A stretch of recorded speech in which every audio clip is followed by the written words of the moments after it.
इतने पाए हैं प्यारे प्रभु के प्यार में, रौनक ही रौनक अब तो मेरे संसार में, मेरे संसार में। सुख इतने पाए हैं प्यारे प्रभु के प्यार में।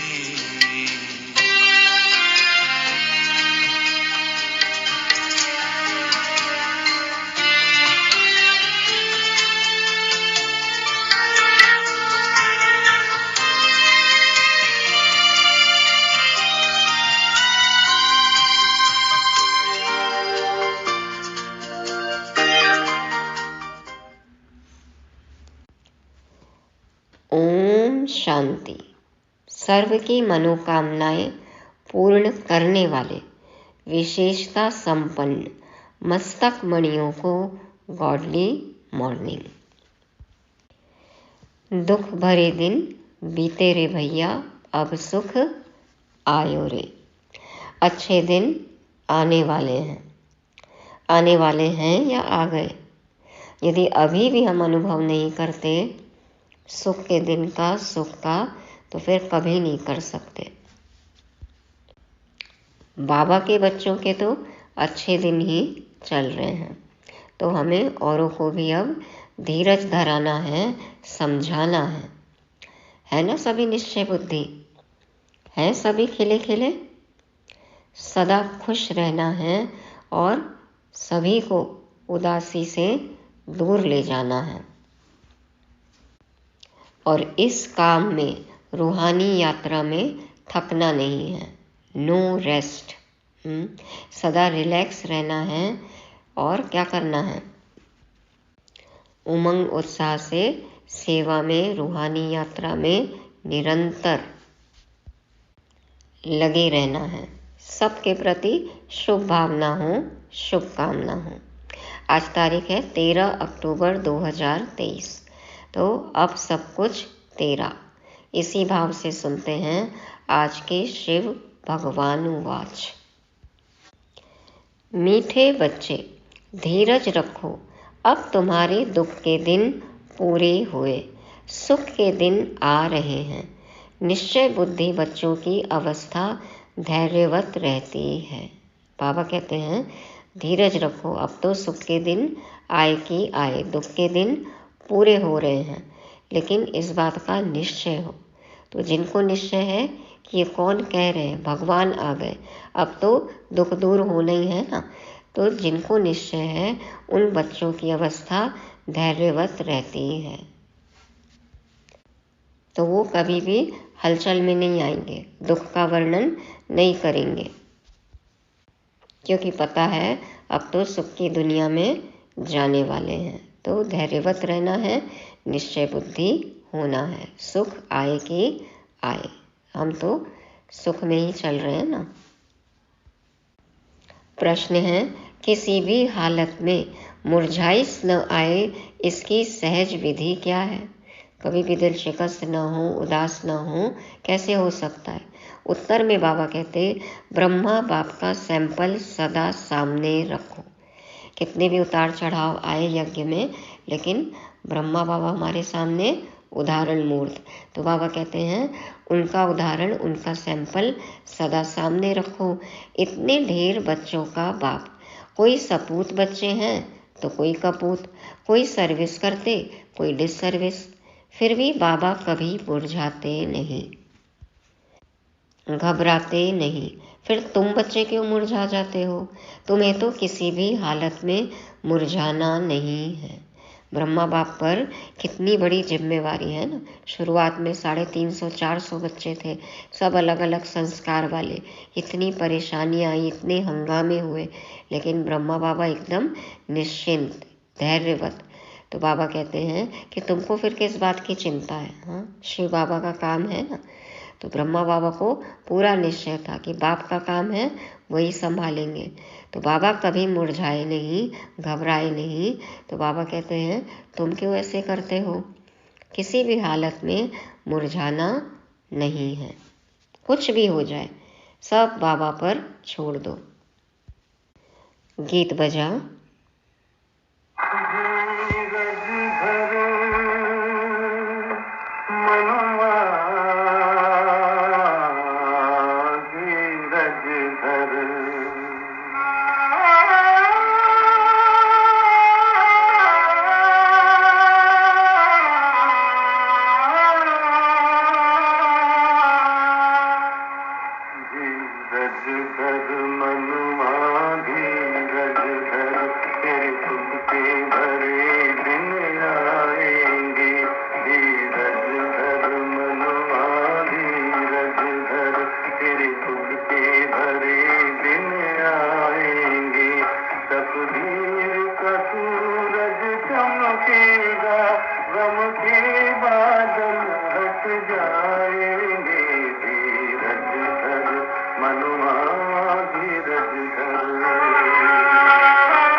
ओम शांति।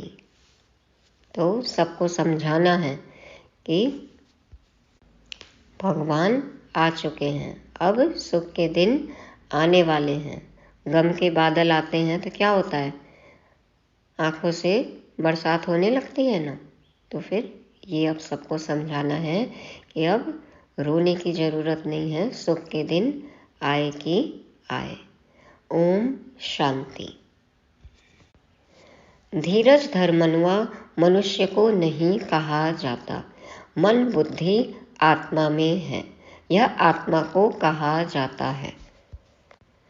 आत्मा को सिवाय परमपिता परमात्मा के और कोई कह न सके कि धैर्य धरो, क्योंकि अधैर्य को ही धैर्य दिया जाता है। जिसको धीरज नहीं है, जो रो रहा है, उसको ही धैर्य बंधाना है ना, ढांढस बंधाना है। तो परमात्मा आत्माओं को कहते हैं। अगर ईश्वर सर्वव्यापी है तो उसको अधैर्य कहा नहीं जा सकता। मनुष्य इस समय सब अधैर्य हैं, दुखी हैं, इसलिए धैर्य देने के लिए, सुख देने के लिए बाप आए हैं। कहते हैं अब धैर्य धरो। गीत बजाना, धीरज धर मनवा। तो मन, बाबा ने कहा मन कहाँ है? मन बुद्धि संस्कार आत्मा में है ना। तो मन को धीरज दिया जाता है, आत्मा को धीरज दिया जाता है। कहते हैं अब धैर्य धरो। बाप के महावाक्य सिर्फ तुम्हारे लिए नहीं है, वास्तव में सारी दुनिया के लिए है। लेकिन सुनते देखो कितने कम बच्चे हैं। सारी दुनिया आहिस्ते आहिस्ते सुनती रहेगी। अब धीरे धीरे सब तक बातें पहुंच रही हैं। तो जो सुनते हैं वह आते रहते हैं। सबका सद्गति दाता, दुख हरता एक बाप ही है। यह है ही दुख की दुनिया। बच्चे समझते हैं अभी हमारे मुक्ति जीवन मुक्ति के दिन व कलयुग पतित दुनिया से छुटकारा पाने के दिन हैं। तुम्हारी बुद्धि में यह है, सो भी नंबरवार पुरुषार्थ अनुसार। सबको यह धैर्य नहीं है कि अभी हम इस दुख की दुनिया से छुटकारा पाए अपने सुखधाम जाएंगे। देखो तो भी कंप्लेन करते रहते हैं, मना निश्चय नहीं है। तुम बच्चों को भी स्थायी निश्चय रहना चाहिए। हमारे सुख के दिन अब आ रहे हैं। अगर श्रीमत पर चलते रहेंगे तो कंडीशन सप्लाई, श्रीमत अनुसार चलेंगे तभी तो सुख की दुनिया में जाएंगे ना। इसमें आशीर्वाद व कृपा आदि की बात नहीं है। बाप बैठ पढ़ाते हैं, सहज स्वराज्य योग सिखलाते हैं। पढ़ाई को नॉलेज भी कहा जाता है। अपनी कर्मेंद्रियों पर राज्य करेंगे तो सुखी ही रहेंगे, यही ज्ञान है। तुम बच्चों को श्रेष्ठ मत दे रहे हैं। पहले पहले तो अटल निश्चय चाहिए, फिर कभी वह नीचे ऊपर नहीं हो सकते। गाते हैं परवाह थी पार ब्रह्म में रहने वाले की, वह पा लिया तो बाकी क्या चाहिए। यह तो निश्चय है, उस बाप से स्वर्ग का वर्षा मिलना है। तो धैर्य पहले ही स्थायी मिल जाता है। निश्चय हो कि हाँ, जिस भगवान को हम पुकारते थे, ढूंढते थे, वही मिल गए हैं, तो फिर धैर्य स्थायी मिल जाएगा ना। निश्चय बुद्धि हो जाएंगे कि अब तो सुख ही सुख है। तो यह है अविनाशी धैर्य। सर्टेन है, हम श्रीमत पर श्रेष्ठ ते श्रेष्ठ श्रेष्ठाचारी राज्य भाग्य स्थापन कर रहे हैं, बिगर कोई लड़ाई झगड़े। तो फिर मुरझाने की क्या दरकार। अब राजाई मिलने वाली है तो कैसी मुरझाइश। भल घर में 10-12 बच्चे हों, बाबा को तो देखो हजारों लाखों बच्चे हैं, है बाबा को चिंता नहीं है ना। तो कई बच्चे हंगामा भी मचाते हैं, कोई सपूत बच्चे हैं, कोई कपूत हैं, कोई सर्विस करते हैं, कोई तो डिसर्विस भी करते हैं। फिर बाबा कभी घबराता है क्या। तो बच्चों को भी घबराना नहीं चाहिए। गृहस्थ व्यवहार में भी रहना है। एक तरफ है हठ योग कर्म संन्यास, तुम्हारा है बेहद का संन्यास, यह है राजयोग। तुम्हें गृहस्थ व्यवहार में रहते बाप से वर्षा पाना है, बहुत सहज है। जब बाबा कह रहे हैं सहज है, मतलब सहज है। कठिन मुश्किल हम अपनी सोच से बना देते हैं। अभी तो अपने सुख धाम के झाड़ दिखाई पड़ रहे हैं। आई ना सुख की दुनिया, सीन दिख रहे हैं। परोक्ष अपरोक्ष बुद्धि से जानते हैं, साक्षात्कार हो न हो। जब बाबा ने कह दिया हम ज्ञान समझ रहे हैं, योग में अनुभव भी करते हैं, तो बाबा कहते हैं फिर साक्षात्कार हो न हो, दिखाई दे न दिखाई दे, लेकिन जाना तो है ही। बुद्धि में तो बैठ गया कि अब हम सतयुग में जाने वाले हैं, या ये कहें कि पुरुषार्थ अनुसार हम सतयुग को लाने वाले हैं। जितना पुरुषार्थ करेंगे उतना सुख का अनुभव होगा। तो पुरुषार्थ करते हैं भविष्य स्व राजधानी के लिए। एम ऑब्जेक्ट सामने है ना, लक्ष्मी नारायण का चित्र देख रहे हो ना। ऐसे नहीं कि हमको साक्षात्कार हो तो माने, यह तो बुद्धि से समझने की बात है। इन आँखों से चित्र देख रहे हो ना। जब चित्र देख रहे हैं मतलब कुछ ऐसा था, जरूर था, तभी तो ये सब चित्र आए ना, तभी तो चित्र बनाए हमने। तो अभी तो चित्र देख रहे हो ना, इन आँखों से फिर भी यही देखेंगे, फिर साकार में देखेंगे। राजयोग है ना, बुद्धि भी कहती है बरोबर चित्र रखे हैं, फिर साक्षात्कार क्या कराएं। श्री कृष्ण सतयुग का मालिक है ना, शिव परम धाम में रहने वाला है। तुम लक्ष्मी नारायण बन सकते हो, यह है तुम्हारी एम ऑब्जेक्ट। तो आईने में देखो कि वह दैवी गुण हमारे में कहाँ तक आए हैं। ज्ञान का आईना, मुरली है आईना। चेक करो कि मुरली के एक एक पॉइंट के हम धारणा मूर्त बने हैं। बाप धैर्य तो बहुत अच्छा देते हैं। अब पढ़ना है, राजाई के लिए ज्ञान चाहिए, वह बाप दे रहे हैं। आईसीएस वालों को सबसे जास्ती नशा रहता है, हम बड़े से बड़ा ऑफिसर बनेंगे।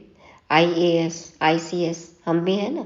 आई am soul, I see souls, हाँ आत्मा है और औरों को आत्मा देखते भी हैं। तो आईएएस आईसीएस तो जो ऐसे रहेंगे उनको बड़ा नशा रहेगा। यूं तो धंधे व्यवहार में भी करोड़पति बन जाते हैं।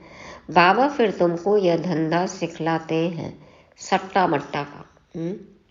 विकार दे दो, राजाई ले लो, सट्टा मट्टा है ना। तुम बाप को कौड़ियाँ देते हो, उनके एवज में 21 जन्मों के लिए बाबा तुमको स्वर्ग का मालिक बनाते हैं।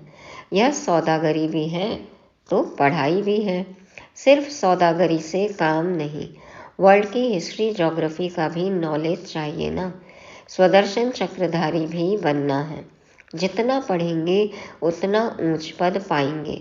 स्वर्ग का मालिक तो प्रजा नौकर चाकर भी होगी। सुखी शांत पवित्र सब होंगे, लेकिन वर्ग होता है। तो अभी भी सब कहते हैं ना भारत हमारा देश है, परंतु राजा और प्रजा में तो बहुत फर्क है। बाप कहते हैं जितना हो सके ऊंच ते ऊंच पद पाओ, माता पिता समान पुरुषार्थ करो। समझा जाता है सब तो गद्दी पर नहीं बैठेंगे, फिर भी रेस करानी पड़ती है। नंबरवार पुरुषार्थ अनुसार ही राजाई पाएंगे। जिनका जो पुरुषार्थ कल्प पहले वाला है वह साक्षी हो देखते हैं। बाबा को तो पता है ना किसको क्या पद मिलेगा, कौन कैसा पुरुषार्थ कर रहा है, तो साक्षी होकर बाबा देखते हैं। फिर किसी का पुरुषार्थ ठंडा देखते हैं तो तीव्र बनाया जाता है। तुम्हारा तो पुरुषार्थ बहुत ठंडा दिखाई पड़ता है, तुम्हारा ममत्व लगा हुआ है। ट्रस्टी बनाया फिर ममत्व क्यों? तुम श्रीमत पर चलो। पूछते हैं बाबा मकान बनाऊं? हाँ, क्यों नहीं बनाऊं, भला आराम से बैठो। बाकी थोड़े रोज यह छीछी दुनिया है, भल आराम करो, बच्चों आदि की शादी कराओ। बाप कोई पैसा नहीं लेते हैं, वह तो दाता है। शिव बाबा ने इस समय बच्चों के रहने लिए यह मकान बनाया है। अब अपना मकान बनाओ या अपना जैसा भी स्टैंडर्ड है उस हिसाब से रहो, लेकिन बुद्धि में तो समझ है ना कि हम आगे के लिए जमा कैसे कर सकते हैं। जिम्मेवारियां भी निभानी है, लेकिन आगे के लिए सफल भी करना है।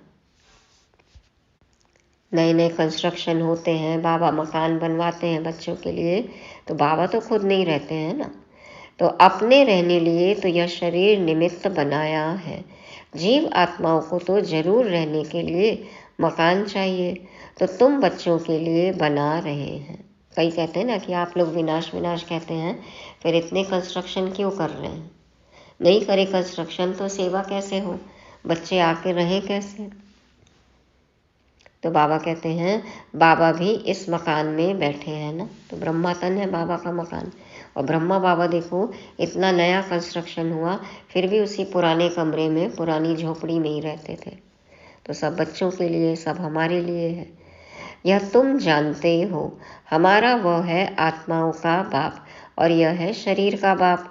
तुमको एडॉप्ट किया है, तुम हमारे बच्चे हो। मम्मा बाबा कहते हो ना, इसको गोद लेना कहा जाता है। प्रजापिता ब्रह्मा को इतने बच्चे हैं तो जरूर गोद के ही बच्चे होंगे। तुम बच्चों को एडॉप्ट करते हैं। सरस्वती भी बेटी है ना। यह है बड़ी गुह्य बातें समझने की। गीता भागवत आदि तो तुम भी पढ़े हो, यह बाबा भी पढ़ा है। ब्रह्मा बाबा कितने धार्मिक थे, कितने शास्त्र पढ़े थे, है ना। गीता वाचन करते थे, गीता पाठ रखते थे घर में, 12 गुरु किए हुए थे। परंतु अब तो श्रीमत मिलती है ड्रामा अनुसार। जो कुछ कहा सो ड्रामा अनुसार, उसमें जरूर कल्याण ही होगा। नुकसान होता है उसमें भी कल्याण ही है। ये पॉइंट यदि हम समझ लें तो कभी दुखी ना हो। कुछ भी नुकसान भी है, मना देखो उसमें कुछ न कुछ कल्याण जरूर है। किसी और का भी कल्याण हो सकता है ना, आपको नहीं पता। खुद का भी कल्याण क्या है आगे जाकर पता चलता है। हर बात में कल्याण है, हर बात में कल्याण है। कौन कह रहा है ये? भगवान कह रहे हैं कि हर बात में कल्याण है। शिव बाबा है ही कल्याणकारी, उनकी मत अच्छी है। अगर उस पर कोई शंका रही तो श्रीमत पर न चल, अपनी मत पर चलते हैं, इससे धोखा खाएंगे। मनमत पर मत पर चलेंगे तो धोखा ही मिलेगा। फिर शिव बाबा क्या करे? कदम कदम पर राय पूछना है। सुप्रीम पंडा तो बैठा है ना। बहुत बच्चे यह बात भूल जाते हैं क्योंकि योग में नहीं रहते हैं। योग अथवा याद को ही यात्रा कहा जाता है। याद नहीं करते तो समझे हम रेस्ट ले रहे हैं। कितना रेस्ट करेंगे? यात्रा पर जाकर कोई रेस्ट लेते हैं। तुम भी अगर रेस्ट लेते हो, याद नहीं करते हो, तो विकर्म भी विनाश नहीं होंगे और आगे भी नहीं बढ़ेंगे। याद नहीं करते तो नजदीक नहीं जाते। आत्मा थक जाती है, बाप को भूल जाती है। बाप कहते हैं तुम यात्रा पर चल रहे हो, रात को तो तुम रेस्ट लेते ही हो। ऐसे नहीं कि रात को तुम नींद में हो तो यात्रा पर हो, नहीं, वह रेस्ट है। नींद कर लेते हैं, बाबा याद रहता है तो रेस्ट हो गया ना। और रूहानी यात्रा में क्या थकान है, बल्कि रूहानी यात्रा करने से तो और चार्ज हो जाते हैं। तो रेस्ट की ज़रूरत ही नहीं है। तो जब जागते हो तब यात्रा पर हो। नींद में कोई विकर्म विनाश नहीं होंगे। भल बाबा की गोद में सोते हैं लेकिन विकर्म विनाश तो नहीं होते ना। परम धाम में बाबा को जब हम याद करते हैं, बिंदी बन बिंदी बाप को परम धाम में, तो ही विकर्म विनाश होते हैं। बाकी हाँ, दूसरे कोई विकर्म होते नहीं है। सो गए बाबा की गोद में तो विकर्मों से बच जाते हैं। तो बाप सभी बातें समझाते हैं, परंतु कोई अमल में भी जब लाए। अब बाबा तो बताते हैं लेकिन यूज़ भी तो करना है, अमल में लाना है, प्रयोग में लाना है, उस पर चलना है, बनना है वैसा। ढेर पॉइंट बतलाते रहते हैं। बैरिस्ट्री की पॉइंट तब बुद्धि में आती है जब वह बैरिस्ट्री पढ़ते हैं। डॉक्टरी व इंजीनियरिंग पढ़ते हैं, फिर वह डॉक्टर अथवा इंजीनियर आदि बनते हैं। जो जैसा कोर्स करते हैं वैसा बनते हैं। जैसा कोर्स करेंगे वैसा बनेंगे। जैसी पढ़ाई होती है वैसे ही बनते हैं। यहाँ तो एक ही कोर्स है। क्या है कोर्स? क्या कोर्स है यहाँ पे? देवता बनने का कोर्स है। तो फोर्स से पढ़ाई करनी है। चलते चलो, तुम्हारे सिर पर जन्म जन्मांतर के पापों का बोझा बहुत है। उनको विनाश करने का उपाय एक ही है, बाप को याद करना। नहीं तो पद भ्रष्ट हो पड़ेंगे। माला बनी हुई है ना, 9 रत्नों का भी गायन है। 9 रत्न की माला, यह कहाँ से आए सो मनुष्य नहीं जानते हैं। 8 रत्न हैं जो रुद्र की माला बनते हैं। तो पुरुषार्थ अच्छा करना चाहिए। स्टूडेंट्स अच्छा पढ़ते हैं तो रजिस्टर से माँ बाप को भी पता लगता है। यहाँ तो बाप ही टीचर भी है तो वही जाने। तुम पढ़ते ही हो बाप के पास, रजिस्टर का भी उनको पता पड़ता है। तुम भी अपने रजिस्टर को समझ सकते हो, कहाँ तक हमारे में गुण हैं, मैं औरों को कहाँ तक आप समान बनाता हूँ। इतनी ताकत है जो कोई सामने देखे उनको शरीर भुला दे। ऐसी दृष्टि है हमारी, ऐसी मेहनत है कि कोई हमें देखकर खुद का शरीर भूल जाए, उनको भी लाइट दिखे, आत्मा दिखे, फरिश्ता दिखे। कहा जाता है हिम्मते मर्दा मद दे खुदा। चाहिए ऐसा साक्षात्कार कराने वाला बनना है, करो हिम्मत, बाबा मदद करेंगे। बाप बहुत मदद देते हैं, तुम भी मदद देते हो योग की। जितना हम योग युक्त रहेंगे मना, बाप के काम में उनकी मदद है। बाप को चाहिए ही पवित्रता की मदद। पवित्र रहो, संपूर्ण पवित्र, ये है सबसे बड़ी मदद। सारी पतित दुनिया को पावन बनाना है योग बल से। जितना जितना जो योग की मदद देंगे उतना बाबा खुश होंगे। तेरे द्वार खड़ा भगवान, भगत भर दे रे झोली। भगवान की झोली में अपनी अपवित्रता डाल दो, बाबा खुश होंगे। यह बाबा के लिए मदद है, वह अपने लिए। गहराई से सोचें तो भगवान की मदद है या खुद की मदद है? किसका भाग्य बन रहा है? तुम जितना पढ़ेंगे उतना ऊंच पद पाएंगे, जितना याद करेंगे उतना मुझे पवित्रता की मदद करेंगे। मैं आया हूँ पतित को पावन बनाने, पावन दुनिया के लिए। पतित और पावन यहाँ बनते हैं, वह तो है ही निराकारी दुनिया। गाते भी हैं पतित पावन आओ, समझते नहीं कि पावन दुनिया किसको कहा जाता है। सीता को रावण की जेल से दुख से छुड़ाया तो फिर सुख चाहिए। औरों को शांति बहुत मिलती है, सुख थोड़ा मिलता है। तुमको सुख भी बहुत मिलता है तो दुख भी बहुत मिलता है। पिछाड़ी में जो आत्माएं आती हैं थोड़ा पाठ बजाए वापस चली जाती हैं। 1-2 जन्म भी लेते हैं, थोड़ा समय आया यह गया। तुम्हारे तो 84 जन्मों की बात है, मैक्सिमम 84 और मिनिमम 1 जन्म। उनके 1-2 जन्म की बात है। तुम 84 जन्मों को जानते हो। चक्र को जानने से चक्रवर्ती राजा बनते हो, वह थोड़े ही बन सकेंगे। उनके लिए यह ज्ञान नहीं है, यह ज्ञान तुम्हारे लिए है, जिन्होंने कल्प पहले भी ज्ञान लिया है। अब तुमको पुरुषार्थ करना है। पुरुषार्थ का समय अभी है और तुम्हारे लिए ही पुरुषार्थ की बात है। देवी देवता धर्म बहुत सुख देने वाला है, इतना सुख और कोई दे न सके। बाबा और बाबा द्वारा स्थापन किया हुआ सुख और कोई दे नहीं सकता। यह अनादि ड्रामा बना हुआ है। सभी को तो हीरो हीरोइन का पार्ट नहीं मिल सकता। किस्म किस्म के मनुष्य हैं, उनमें भी अच्छे बुरे अनेक प्रकार के हैं। श्रेष्ठ से श्रेष्ठ देवी देवता हैं। श्रेष्ठ उन्हों को ही कहा जाता है। वह तो सतयुग में ही होते हैं। उन्हों के चित्र भी हैं। जो श्रेष्ठ आचरण करे वही तो श्रेष्ठ है ना। तो चित्र भी हैं उनके, परंतु वह कैसे बने यह नहीं जानते हैं। कोई तो फिर कहते श्री कृष्ण हाजिरा हजूर है, भगवान भी हाजिरा हजूर है। कोई कहते हैं ना श्री कृष्ण तो हाजिर है, नाजिर है, दिखता है, भगवान भी हाजिर है, जब बुलाओ देखो अनुभव होता है ना। तो इन सब बातों को तुम बच्चे समझ गए हो। यह एम ऑब्जेक्ट बहुत अच्छी है समझाने लिए। सबको निमंत्रण जरूर देना है। अखबार से सबको निमंत्रण मिल रहा है। अभी तो मीडिया है, इंटरनेट है, बाकी टाइम बहुत थोड़ा है अब तो।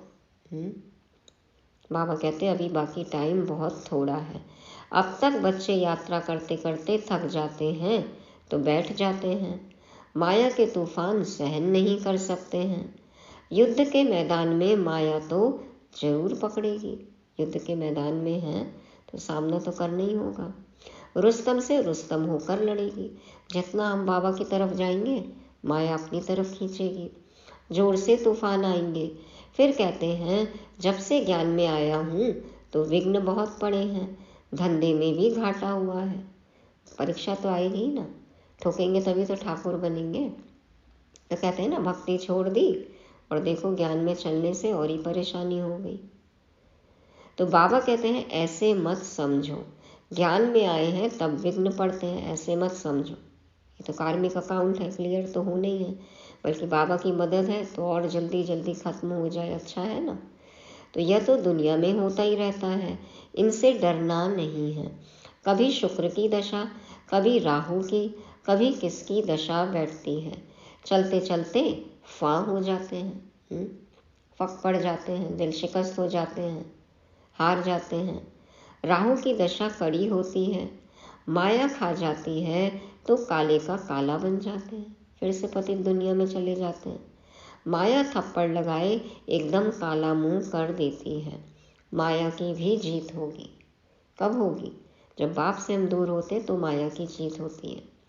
सिर्फ बच्चों की जीत हो फिर तो झट राजधानी स्थापन हो जाए। बराबर का युद्ध है ना, इसलिए देखो समय लग रहा है। बच्चों की जीत हो तो अब तक तो सतयुग आ जाए। उस्ताद को भूल जाते हैं तो माया थप्पड़ मारती है। उस्तादों के उस्ताद बाबा को भूल जाएंगे तो माया का थप्पड़ तो पड़ेगा ही। ऐसे रूहानी साजन को सजनी भूल जाती है, यह भी वंडर है ना। हम भूल जाते हैं तो बाबा को बहुत आश्चर्य होता है कि मैं इतना करता हूँ, इतना देता हूँ, इतना समझाता हूँ, फिर भी कैसे ये भूल जाते हैं। तो वंडर की बात है। भगवान को भी हम आश्चर्य में डाल देते हैं। देखो अच्छा, मीठे मीठे सिक्के लदे बच्चों प्रति माता पिता बाप दादा का याद प्यार और गुड मॉर्निंग। रूहानी बाप की रूहानी बच्चों को नमस्ते। हम रूहानी बच्चों की रूहानी बाप दादा को याद प्यार गुड मॉर्निंग और नमस्ते। शुक्रिया बाबा, शुक्रिया। धारणा के लिए मुख्य सार, पहला पॉइंट, योग बल से पतित दुनिया को पावन बनाने में बाप का मददगार बनना है। याद की यात्रा में रेस्ट नहीं लेनी है। ऐसी याद हो जो सामने वाला अपना शरीर भी भूल जाए। दूसरा, श्रीमत में कभी भी शंका उठाकर अपनी मनमत नहीं चलानी है। हर बात में राय लेते उसमें अपना कल्याण समझकर चलना है। वरदान है, सहयोग की शुभ भावना द्वारा रूहानी वायुमंडल बनाने वाले मास्टर दाता भव। सहयोग की शुभ भावना द्वारा रूहानी वायुमंडल बनाने वाले मास्टर दाता भव। बाप दादा समझाते हैं जैसे प्रकृति अपने वायुमंडल के प्रभाव का अनुभव कराती है, कभी गर्मी कभी सर्दी। ऐसे आप प्रकृति जीव सदा सहयोगी सहज योगी आत्माएं अपनी शुभ भावनाओं द्वारा रूहानी वायुमंडल बनाने में सहयोगी बनो। वह ऐसा है, वह ऐसा करता है, यह नहीं सोचो। कैसा भी वायुमंडल है, व्यक्ति है, मुझे सहयोग देना है। दाता के बच्चे सदा देते हैं, तो चाहे मनसा से सहयोगी बनो, चाहे वाचा से, चाहे संबंध संपर्क के द्वारा, लेकिन लक्ष्य हो सहयोगी जरूर बनना है। कोई कैसा भी हो, हमें सहयोग ही देना है, सदा सहयोगी। बाबा कहते हैं कि प्रकृति कैसे अपने वायुमंडल का अनुभव कराती है, कभी गर्मी और कभी सर्दी, तो उसी तरह से हम भी अपनी प्रकृति बनाए, माना अपना स्वभाव संस्कार ऐसा बनाए कि हमें सदा सहयोग ही देना है, सदा सबके लिए शुभ भावना शुभकामना। कोई कैसा भी हो, किसी भी व्यक्ति का स्वभाव संस्कार कैसा हो, लेकिन हम दाता के बच्चे हैं, मास्टर दाता हैं, तो सबको सहयोग देना है। मनसा वाचा कर्मणा, जैसे भी सहयोग दे, लेकिन सिर्फ सहयोग ही दे। तो ऐसा मास्टर दाता हमें बनना है। स्लोगन: इच्छा मात्रम अविद्या की स्थिति द्वारा सर्व की इच्छाओं को पूर्ण करना ही कामधेनु बनना है। इच्छा मात्रम अविद्या की स्थिति द्वारा सर्व की इच्छाओं को पूर्ण करना ही कामधेनु बनना है। कामधेनु एक गाय थी ना, जो सबकी इच्छाएं पूरी करती। तो यदि खुद की इच्छा होगी तो हम उसी में लगे रहेंगे पूरी करने में। खुद जब इच्छा मात्रम अविद्या होंगे, माना था सो पा लिया, बाबा ने हमारी सब मनोकामनाएं पूरी कर दी। अब हमें औरों की मनोकामनाएं पूरी करना है, औरों की इच्छाओं को पूर्ण करना है। ऐसा कामधेनु हमें बनना है। हमारी तो इच्छा पूरी हो गई और अब सर्व की इच्छाएं हम पूरी करेंगे, ऐसी कामधेनु। तो ये थी आज की मुरली। रिवाइज करने के लिए पॉइंट्स हैं। पहला, निश्चय बुद्धि। निश्चय हो कि अब हमारे सुख के दिन आए कि आए, भगवान आ गए हैं। दूसरा, नो मुरझाइस, सदा खिले हुए हों, खुद भी खुश और औरों को भी धीरज बंधाना है, ढांढस बंधाना है, उनको भी उदासी मुरझाइश से दूर करना है। तीसरा, धैर्य। तो हम धैर्यवत अवस्था में कब रहेंगे? जब निश्चय हो कि भगवान आए हैं, जब निश्चय हो कि हम ये पढ़ाई करेंगे, इससे ही हम अपना पद खुद बना सकते हैं। खुद पर विश्वास हो कि बाबा ने जो कहा है उस पर चलकर हम अपनी तकदीर बना सकते हैं। तो खुद भी धैर्य और औरों को भी धीरज बंधाना है। और चौथा है सहयोग, तो सबको सहयोग देना है, कोई कैसा भी हो। और पांचवा, कामधेनु, तो सबकी मनोकामनाएं पूरी करनी है। कब कर सकेंगे? जब हम खुद इच्छा मात्रम अविद्या होंगे। ओम शांति।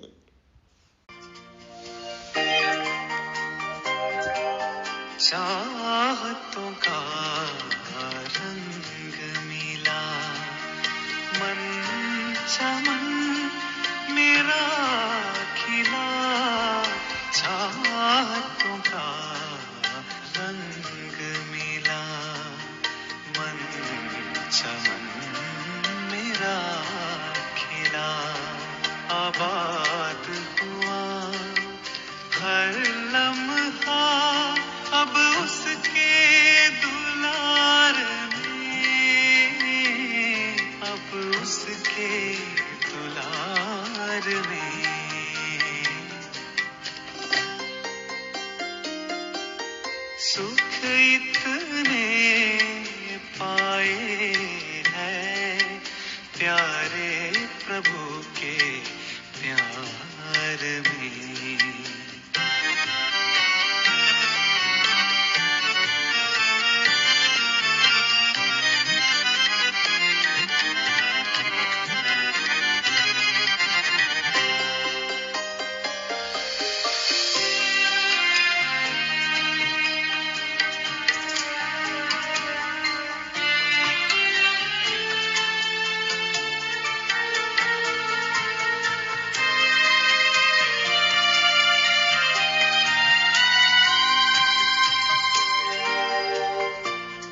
है खुद पे अब तो, मन में यही जुस्तजू, नास है खुद पे अब तो, मन में यही जुस्तजू।